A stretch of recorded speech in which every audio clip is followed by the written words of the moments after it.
declaramos e definimos como santos os beatos Francisco Marto e Jacinta Marto.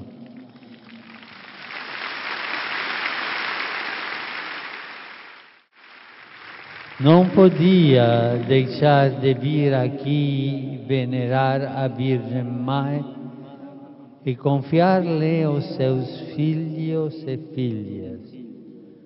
Sob o seu manto não se perdem.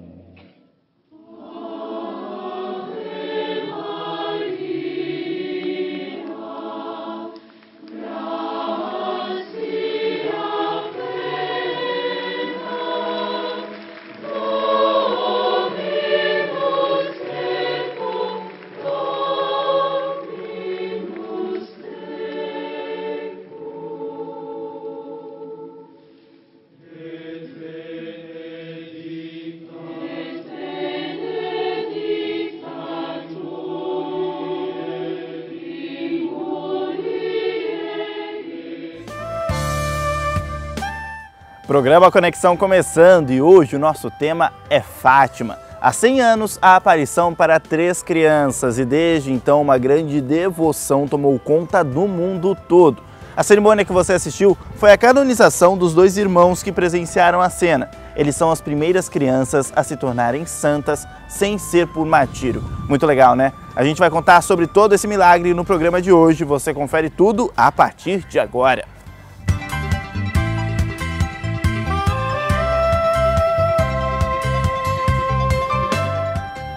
Nós estamos aqui na Capela de Nossa Senhora de Fátima, no bairro Parque Universitário, em Rio Claro, e a gente vai conversar com o diácono da paróquia de São Francisco de Assis, ele que também faz parte aqui dessa comunidade, Valdir Kuppert. Valdir, muito obrigado por participar aqui com a gente, conversar com a gente um pouco sobre essa história.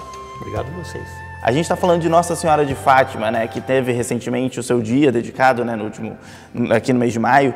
A gente quer saber um pouquinho da importância, né? Como começou tudo isso, né? É uma história recente até mesmo, não é, Valdir? É recente, porque a história de Nossa Senhora de Fátima, embora Nossa Senhora seja uma só, né? Mas de acordo com o local onde ela aparece, como ela aparece, ela recebe os nomes variados, né? No caso de Nossa Senhora Aparecida, porque apareceu, né, lá no Vale do Paraíba, né? Então ela recebe o nome de Nossa Senhora Aparecida. Nossa Senhora de Fátima apareceu na freguesia de Fátima, em 1917, lá em Portugal, caminho de Lisboa a Madrid, né? Nós encontramos o Santuário de Fátima e foi lá que ela apareceu. Apareceu para 3 crianças em 1917, no dia 13 de maio, foi a primeira aparição dela, que na verdade ela apareceu 6 vezes. Apareceu em maio até outubro, todos os meses no dia 13. E quando a gente fala dessa aparição, logo depois da primeira, no dia 13 de maio, começou a ter uma grande comoção ali na comunidade. Aos poucos foi crescendo isso, né? Várias pessoas foram de perto ver o que estava acontecendo. Teve essa crescente, não teve, Valdir? Quando as crianças revelaram essa aparição, elas não foram acreditadas, né? Houve até uma certa perseguição a essas crianças que sofreram muito, né? Mas depois, na segunda aparição, já estiveram presentes lá cerca de 50 pessoas, mais ou menos. Na terceira já houve uma multidão. E com isso foi aumentando a fé nessa aparição, né? A igreja não considera isso como dogma, né? Mas entende como uma verdade, sobretudo pelos relatos que nós já temos da Nossa Senhora de Fátima, é tido como verdade, embora não seja um dogma, né? E hoje Nossa Senhora de Fátima está no mundo todo aí trazendo devocionados. Inclusive aqui na cidade de Rio Claro, na capela onde a gente está falando, só para a gente entender, essa história desde a primeira aparição, lá no dia 3 de maio de 1917, já completou 100 anos então neste ano, e aqui na cidade, há 40 anos já existe essa capela. Então foi quase no início ali de tudo, né? Se nós estamos no centenário, menos 40 da existência da capela, a capela foi iniciada com 60 anos da aparição, né? Tudo muito novo. Então 60 anos para ter essa devoção tão grande, veja a força da presença de Nossa Senhora na vida das pessoas, né? A gente estava comentando que essa aqui não é uma paróquia, é uma capela e justamente por isso tem esse ambiente mais aconchegante, vamos escolher essa palavra, né? Existe essa tradução mesmo? Existe. sem dúvida. Eu falei para você, nós aqui não somos uma periferia extrema, né? Porque, aliás, de todas as nossas comunidades, nós temos a matriz de São Francisco e temos 4 capelas e uma comunidade. E a única que não é extremamente periferia é aqui, Fátima, né? Mas mesmo assim tem o sentido de periferia, porque o pessoal da periferia, queiramos ou não queiramos, é o pessoal que chega mais ao Cristo, né? Porque procura mais. Como disse o próprio São Francisco, nosso padroeiro, São Francisco ouviu do sacrário, né? E Jesus disse, Francisco, salve a minha igreja, né? E Francisco ficou parado pensando como é que ele ia salvar a igreja de Jesus, e ele percebeu que a igreja de Jesus estava no pobre, estava na periferia, estava na pessoa menos favorecida, né? Por isso que Francisco fez a sua opção pelos pobres e também pela natureza, que ele percebeu também que a igreja de Cristo também é a natureza que nos é apresentada, nos é dada, né? Nada mais justo até mesmo, né, que essa comunidade de Fátima, que também tem uma história belíssima nesse sentido, faça parte aqui da paróquia de São Francisco de Assis, né? Sem dúvida, sem dúvida. E não precisa, às vezes, ser um diácono, dedicar tanto assim como o senhor se dedica, tanto assim, mas às vezes nas pequenas atitudes, né, Valdir? Algo ali que você possa ajudar, que você possa se voluntariar para apoiar, não é? Sem dúvida, sem dúvida. Eu acho que cada pessoa tem a sua oportunidade. Eu vejo tantas pessoas ociosas aí, inclusive reclamando da saúde, que não vai bem e tal, né? Muitos aposentam, não fazem mais nada e tal. Olha a igreja com tanto trabalho. Eu costumo dizer que a igreja não deixa ninguém desempregado, né? Embora não tenha salário, o salário vem dele lá em cima, mas serviço tem, né? Então eu acho que é gratificante. Com certeza, compensa muito, viu? Muito obrigado pela palavra aqui, por conversar com a gente, viu, Valdir? Dispõe, tá? E olha, a gente vai continuar falando sobre amor, mas dessa vez de uma maneira diferente. É o Papa Francisco que vem conversar conosco. Confira.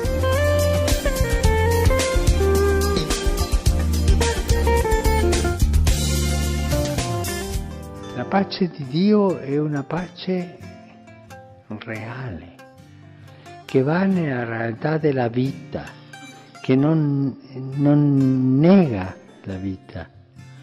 La vita è così, c'è la sofferenza, ci sono gli ammalati, c'è tante cose brutte, ci sono le guerre, ma quella pace da dentro che è un regalo non si perde,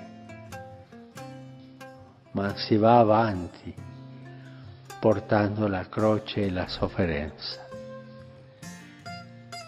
Una pace senza croce non è la pace di Gesù, è una pace che si può comprare,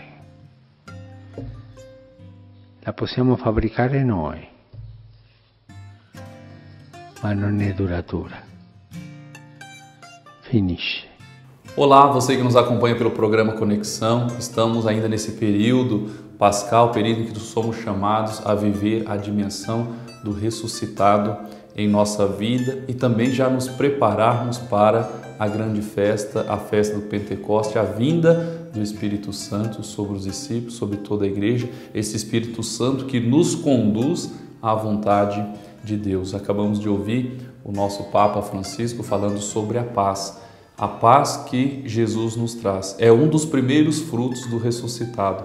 Quando nós vamos à Bíblia, ver as passagens que Jesus se apresenta como ressuscitado, se manifesta, ele sempre diz aos seus discípulos, a paz esteja convosco, porque a paz é aquela que nos domina, retira, aliás, de nós os nossos medos, as nossas angústias e nos dá condições de viver a dimensão do Cristo ressuscitado. E a paz que vem de Jesus, ela brota do nosso coração e a tendência é que ela se espalhe, se transmita ao nosso redor às outras pessoas, diferentemente da paz que o mundo quer dar, uma paz na seguridade da riqueza, do dinheiro, do prazer e do ter. Jesus demonstra um outro tipo de paz, esta sim é duradoura. E não menos essa paz vem, como o Papa acabou de nos dizer, com o sofrimento. Saber reconciliar esse sofrimento com a certeza do nosso coração de que estamos realizando a vontade de Deus e entrando nesse caminho rumo ao encontro definitivo. Que o Senhor abençoe o teu dia, abençoe a tua semana, Ele que é Pai, Filho e Espírito Santo. Amém. Rápido intervalo, no próximo bloco, os detalhes de uma imagem de Nossa Senhora de Fátima que veio especialmente de Portugal ao Brasil. E tem também as atividades aqui na Capela de Rio Claro. Já já, fica com a gente.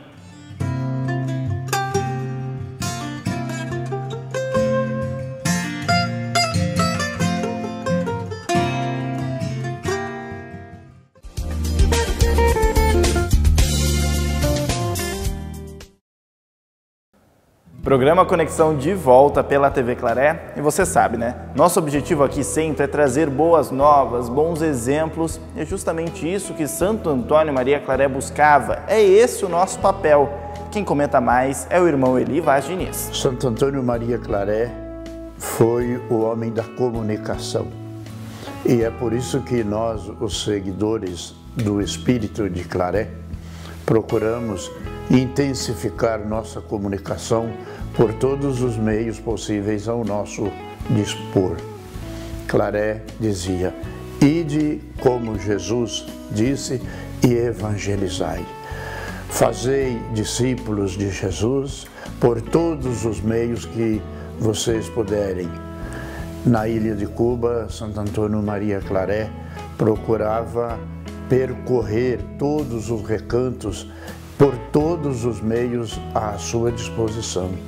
Ele não media esforços para que a palavra de Deus fosse levada a qualquer pessoa. E é por isso que nós, nesse mês de maio, mês de Maria que foi a comunicadora da graça e do amor de Deus por excelência, todos nós somos convocados pelo Espírito Santo a intensificar nosso trabalho de missionários. Todo homem e toda mulher batizada é convocada pelo Espírito Santo a ser missionária ou ser missionário. Que nós caiamos na conta da importância que temos de falar um pouco mais de Deus, de falar um pouco mais do imenso amor de Deus para com cada um de nós. Que Claré foi o homem da comunicação no seu tempo, no século XIX, que ele nos ajude a sermos pessoas um pouco mais audazes, pessoas mais dispostas a levar a palavra de Deus, principalmente naquele ambiente onde nós frequentamos. Nós muitas vezes temos receio, medo ou certa dificuldade em comunicar aos outros a nossa fé. Que Maria, a mãe de Jesus, e que Santo Antônio Maria Claré nos ajude a sermos mais dispostos a levar a palavra de Deus. E por falar nessas notícias todas, você já acompanhou aqui no programa Conexão os detalhes de uma imagem de Nossa Senhora de Fátima que está disponível à visitação no Santuário de Nossa Senhora Aparecida. É uma imagem magnífica que atrai milhares de fiéis o ano todo. Confira com a gente novamente todos os detalhes, olha, vale a pena rever.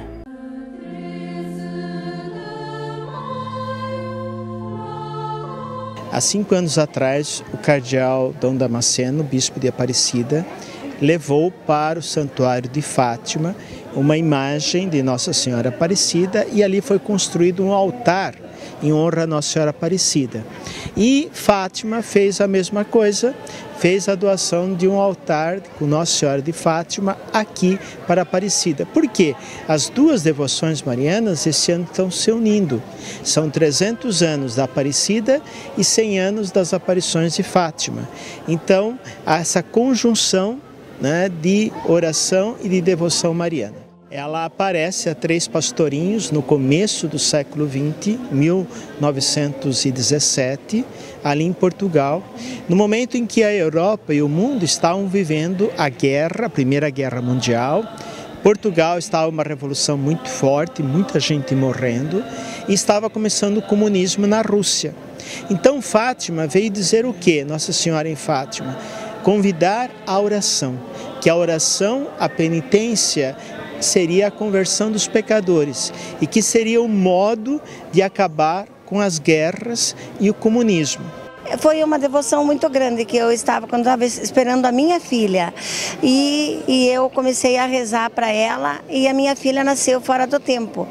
E daí até ela nasceu de 7 meses, né? Quase 8 meses. Daí eu pedi, Nossa Senhora de Fátima, me ajude, Nossa Senhora Aparecida, me ajude que eu darei o segundo nome de Fátima para você, se você me ajudar a eu criar minha filha. E graças a Deus está com 50 anos aí hoje.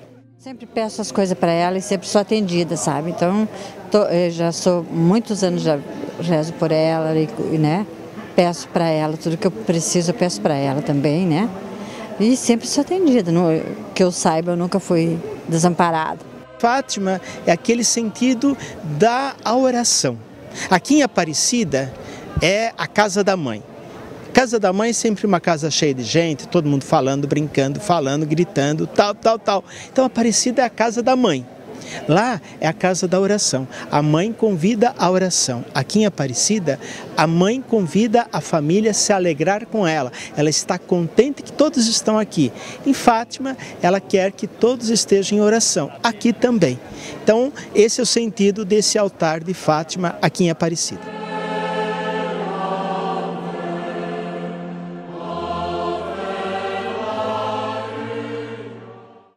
E nós estamos falando de Nossa Senhora de Fátima, que apareceu para os 2 irmãos que foram canonizados recentemente.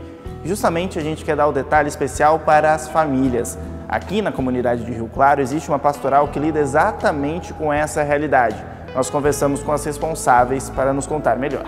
Eu acho assim que é um trabalho muito gratificante, né? Porque as pessoas assim estão muito carentes de uma palavra amiga, né? Então acho que essa parte da pastoral também está bem assim, atuante nessa parte, né? De estar conversando de vários assuntos com as famílias, né?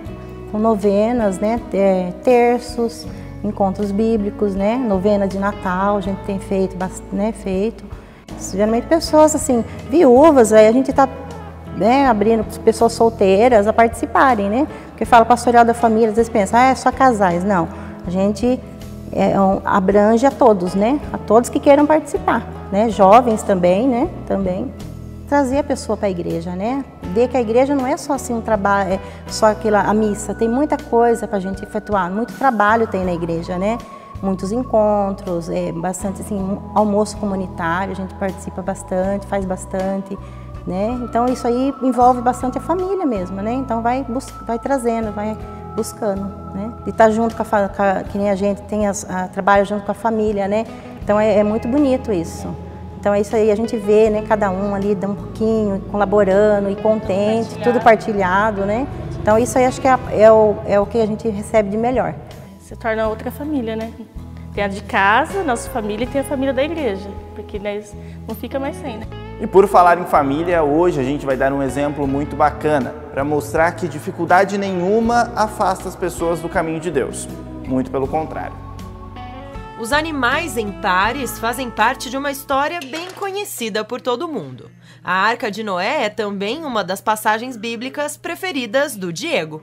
Este é um dos momentos do dia que ele mais gosta, os minutos em que fica estudando a Bíblia. Sempre somos incentivados a inculcar a Bíblia, né, na mente dos nossos filhos. Até em Deuteronômio, capítulo 6, versículo 7, ali nos diz, né, para todos os dias, em qualquer situação, inculcar na mente das crianças, né? Temos que sempre repetir essas coisas da Bíblia. No começo, as luzes e as pessoas estranhas incomodaram um pouco o menino, mas logo ele se esqueceu da nossa presença e voltou as atenções para sua mãe Marisa. Ele sabe que se trata de uma mensagem muito importante. Noé, ele construiu a arca e colocou os animais dentro dela. Como que o leão faz? Uau! O Diego tem uma alteração genética conhecida como síndrome de Down. Ele é um entre os 300 mil brasileiros com a trissomia do cromossomo 21. E diferente do que algumas pessoas ainda pensam, não se trata de uma doença. E ela não impede que o indivíduo se desenvolva e entenda histórias, como a que a mãe Marisa conta para o menino. Um dia eu comecei a conversar com ele e estava passando passarinhos, a gente viu e eu falei, olha que lindo, você sabia que quem criou os passarinhos foi Deus, Jeová? Aí ele olhou para mim, Ababá. Falei, isso foi Deus mesmo, Jeová. Então, a partir daí, eu falei, vamos começar já a contar para ele, né, através de histórias bíblicas, né, que ele para criança menor. Então, a gente foi colocando uma vez por semana, introduzindo histórias bíblicas para ele no estudo. Estas mesmas histórias contadas ao Diego são as que responderam muitas perguntas da própria Marisa após o nascimento do filho. A vida da gente muda completamente, né? E às vezes a gente não encontra respostas, né, para algumas coisas. E dentro da minha religião, através da Bíblia, a gente tem respostas para tudo que a gente necessita. Então isso me ajudou muito através de pesquisas, né? Então foi me confortando. E como toda mãe, Marisa sabe muito bem como chamar a atenção de seu pequeno. Ela usa brinquedos, faz gestos e sons que ajudam o menino a se concentrar. A alegria do Diego quando acerta uma resposta é a prova do quanto ele adora estes momentos com a mãe. E além de dividir o amor entre eles, os dois ainda aprendem a compartilhar o amor com os outros. Há mensagem mais importante do que essa? Cada dia eu vejo que ele vai se tornando, ele mais para frente vai se tornar um ser humano melhor, né? Se preocupando com as pessoas no dia a dia, né? Com os amiguinhos, quando os amiguinhos ficam doentes, até o amor pelo ser humano, né? Que é o mais importante. Beijo, tchau, manda tchau. Tchau. Eu acho que não poderiam existir melhores exemplos para a gente encerrar o programa, não é mesmo? Muito obrigado a você que nos acompanhou durante o programa de hoje. A gente vai ficando por aqui, mas você já sabe, quer rever este ou outros programas, basta acessar o tvclaré.com.